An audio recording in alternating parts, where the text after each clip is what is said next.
어머니가 본인이 본 대변을 먹는다라는 주호소를 가지고 오셨습니다. 이전부터 안 좋은 그런 신호를 보내고 있었을 텐데 너무나 많은 시간들을 좀 허비해서 안타깝다.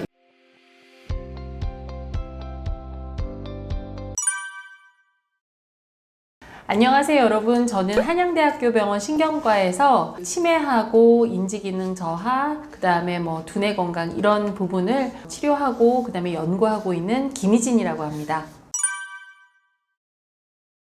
최근에 사실 바쁘죠. 지금 요새 대학병원은 전공의 선생님들이 없어가지고 저희가 교수님들이 직접 다 당직을 서니까 한 달에 한 6번 정도 당직 서고, 그리고 환자도 저는 외래 진료 그냥 보고 있는데 요새 정말로 초고령화 시대가 되면서 제 외래에 환자 수가 한 100여 명이 계속 넘어요. 그래서 굉장히 바쁘게 살고 있었습니다. 그 외에도 치매 안심센터 장을 하고 있어서 제가 이제 성동구에서 치매 환자분들, 그 다음에 좀 복지 사각지대에 있는 환자분들 진료하고 그 다음에 서비스 같은 거 개발하고 이러느라고 굉장히 바쁘게 살고 있었습니다.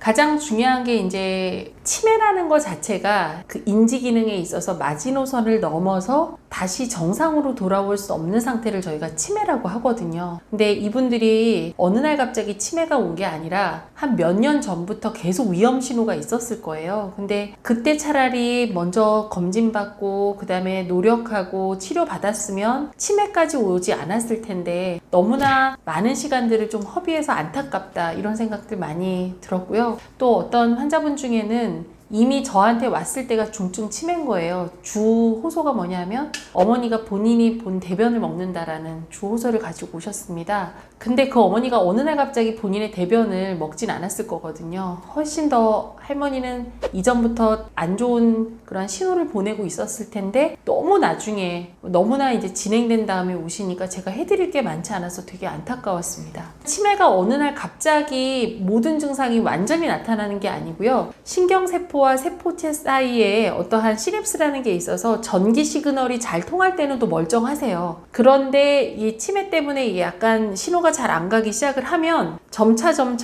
증상이 좀 더 자주 반복이 되고 점차 강도도 세지고 하는데, 아주 초기에는 그냥 나이 들어서 그래, 노화 때문에 그래, 이렇게 생각하시는 분들이 굉장히 많거든요. 그리고 요새는, 예전에는 대가족 제도니까 한 집안에 할아버지 할머니, 그 다음에 자녀분들, 손주 손녀 다 같이 살아서 24시간 그분을 관찰할 수 있는 시간이 있었는데 요새는 다 따로 사니까 생일이라든지 아니면 이런 명절이라든지 그때만 만나잖아요. 그러니까 잠깐 봤을 때는 우리 부모님이 이렇게 잘 모르시는 거예요. 정말 이상한지 아닌지. 그러다가 나중에 명확하게 증상이 드러나고 도저히 이것은 정상 범위에서 벗어난다라고 생각이 될 때 병원에 오니까 나중에 진단이 되는 경우가 많은 것 같아요.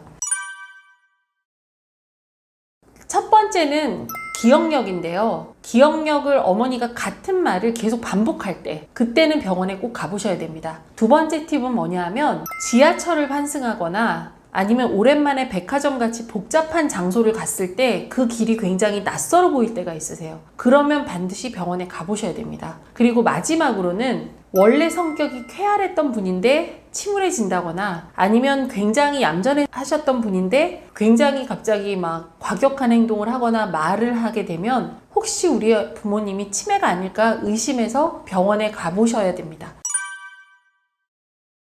제일 위험 인자가 이제 노화죠. 왜냐하면 나이라는 것만큼 아주 위험한 그러한 위험 요소는 없어요. 고칠 수 없는 거죠. 그러니까 결국은 초고령화 시대에 우리가 치매를 걱정해야 되는 게, 전체 인구의 65세 이상 인구가 20% 이상이 되면 우리가 초고령화 시대라고 하는데 한국이 예상치보다 훨씬 더 빨리 초고령화 시대가 됐거든요. 그러니까 초고령화인 인구가 많은 곳은 결국 치매 인구가 많다고 생각을 하시면 됩니다. 그래서 나이가 가장 중요한 위험 요소이긴 합니다. 20, 30대 치매 환자가 있죠. 왜냐하면 요즘에는 치매 연령도 조금 더 빨라지는 것 같아요. 그러니까 우리가 20, 30대에 치매가 오는 거는 유전적 치매라고 해서 아예 프리시날린 1, 2, APP라는 유전자 변이에 의해서 생기는 유전적 치매라고 생각을 하고요. 그런 경우는 가족력만 물어봐도 알아요. 뭐 엄마나 아버지가 20, 30대에 갑자기 돌아가셨다 이런 얘기들 많이 하시거든요. 그래서 그런 경우는 전 인구 치매의 한 1%인데 너무나 놀랍게도 40대, 50대 치매 환자도 많이 늘고 있습니다. 중앙치매센터의 이러한 보고에 따르자면 젊은 치매 환자분들이 5년마다 2배에서 4배씩 많이 계속 는다고 되어 있고요. 이분들은 원인이 없어요. 뚜렷한 유전인자를 가진 것도 아니고 그 다음에 이분들의 뇌를 보면 40대, 50대인데도 이분들이 완전 뇌가 아밀로이드나 아니면 전두축대엽 치매 단백질로 가득 쌓여 있는 걸 확인할 수 있거든요. 그래서 사실 젊은 치매도 요새 많이 는다고 얘기를 하고 있습니다.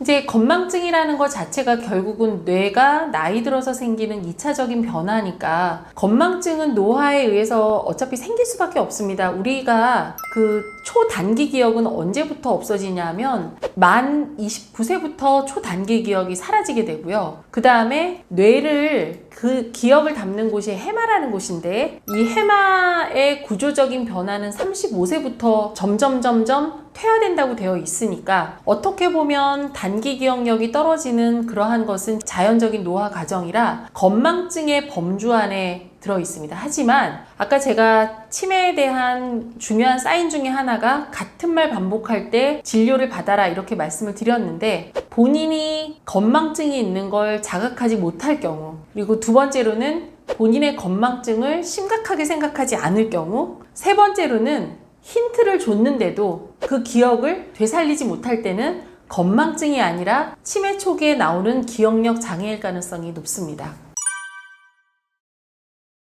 신경과 학자들도 굉장히 열심히 분석을 하고 있는데요. 이게 첫 번째로는 식습관의 변화. 이런 얘기 많이 들어보셨을 거예요. 한국식 먹는 것보단 서양식 먹었더니 대장암도 많이 늘어나고 뇌졸중, 치매 이러한 뇌 건강에 문제가 있었더라. 결국 포화지방산을 많이 함유하고 있는 그러한 기름진 음식들의 식습관이 달라진 게 첫 번째고요. 두 번째로는 우리가 이제 노령에서 발생하는 자연 치매 경우도 결과적으로 우리 지금 60대, 70대, 80대 이런 분들이 6.25하고 그 다음에 60년대까지 굉장히 가난하고 배고팠던 시절에 어린 시절을 겪었던 분들이세요. 어떤 보고에 따르자면 12살 전에 교육과 그 다음에 영양 상태가 풍족해야만 치매에 덜 걸린다라는 그러한 보고가 있기 때문에 아마도 지금 치매에 걸리는 노출되어 있는 그러한 연령층이 비교적 가난했던 어린 시절을 겪기 때문이라는 그런 분석도 있고요. 그 다음에 이제 세 번째로는 우리가 대한민국이 경제 성장을 굉장히 급속도로 했었잖아요. 그러다 보니까 하루에 쉬는 시간보다는 일하는 시간이 굉장히 많고 그 다음에 움직이지 않았던 비활동 시간이 굉장히 길었던 세대가 지금 6, 7, 8세대세요. 그런 분들은 결과적으로 뇌로 가는 그러한 휴식의 시간이 많이 줄으면서 뇌에 독성 물질이 더 많이 쌓일 수밖에 없었던 환경이다. 이렇게 분석하는 경우도 있습니다.